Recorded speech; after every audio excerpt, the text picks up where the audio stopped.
सुबह जैसा कि सबक का दिन है, खुदा का शुक्र अदा करते हैं कि उसने में से तंदुरुस्ती बख्शी और अपने घर में ले गए। जब हम ठीक नहीं होते, बीमार होते हैं, तो खुदा के घर में भी हमारा आने को जी नहीं चाहता। जब ज़्यादा तबीयत खराब हो जाए तो खुदा का शुक्र है कि खुदा अपने बंदों को हर वक्त क्या रखता है, रखता है, अलर्ट रखता है हर वक्त। अगर वो थोड़ा सा कमज़ोर हो जाए तो वो उनको जल्दी जल्दी ठीक कर देता है कि सुबह इन्होंने कहाँ जाना है, मेरे घर में आना है, इसलिए वो जल्दी जल्दी तैयार कर देता है। जिस तरह कि हमने पहले खुदा की मुस्तैश की, साथ बजाए, अपने होंठों को खोला, तालियां बजाई खुदा के ज़ोर में। इसी तरह हम खुदा के कलाम की तरफ आएंगे। खुदा के कलाम को सुनने का वक्त है कि हम खुदा के कलाम को सुने। बाइबल मुक़द्दस में आज की नसीहत के लिए मेरे साथ निकालें खरूज की किताब में से खरूज 20 बाब और उसकी 4 और 5 है, छठी है, 4 से 6 तक खुदा के कलाम को सुनेंगे। इनके पास खुदा का कलाम है बाइबल मुक़द्दस में, खरूज 20 बाब उसकी 4 से 6 तक हम खुदा के कलाम को सुनेंगे। लिखा है खुदा के कलाम में, तू अपने लिए कोई तराशी हुई मूरत ना बनाना,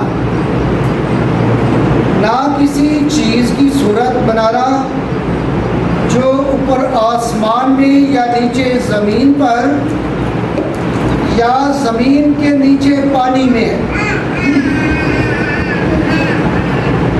तू उनके आगे सजदा ना करना और ना उनकी इबादत करना, क्योंकि मैं खुदावंद तेरा खुदा केहू खुदा हूँ। और जो मुझसे अदावत रखते हैं उनकी औलाद को तीसरी और चौथी पुश्त तक बाप दादा की बदकारी की सज़ा देता हूँ। और हज़ारों पर जो मुझसे मोहब्बत रखते और मेरे हुक्मों को मानते हैं रहम करता हूँ।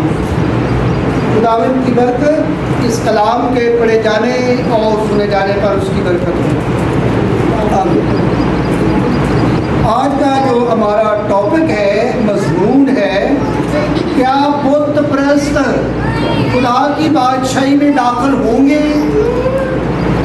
आज का जो हमारा मज़मून है वो है, क्या बुत परस्त खुदा की बादशाही में दाखिल होंगे। अज़ीज़ों, बहनों और भाइयों, खुदा का ये हुक्म बनी इसराइल के लिए खुदा ने मूसा की बात पर बनी इसराइल को ये पैगाम दिया कि तू अपने लिए कोई तराशी हुई मूरत सूरत, ना किसी की सूरत बनाना जो आसमान में या नीचे ज़मीन पे है, उनके आगे सजदा ना करना और ना उनकी इबादत करना, क्योंकि मैं खुदावंद तेरा खुदा गैरतमंद खुदा हूँ। मैं खुदावंद तेरा खुदा गैरतमंद खुदा हूँ। और जो मुझसे दावत रखते हैं, जो मेरे हुक्मों पर अमल नहीं करते। Thank you for watching. Subscribe to my channel.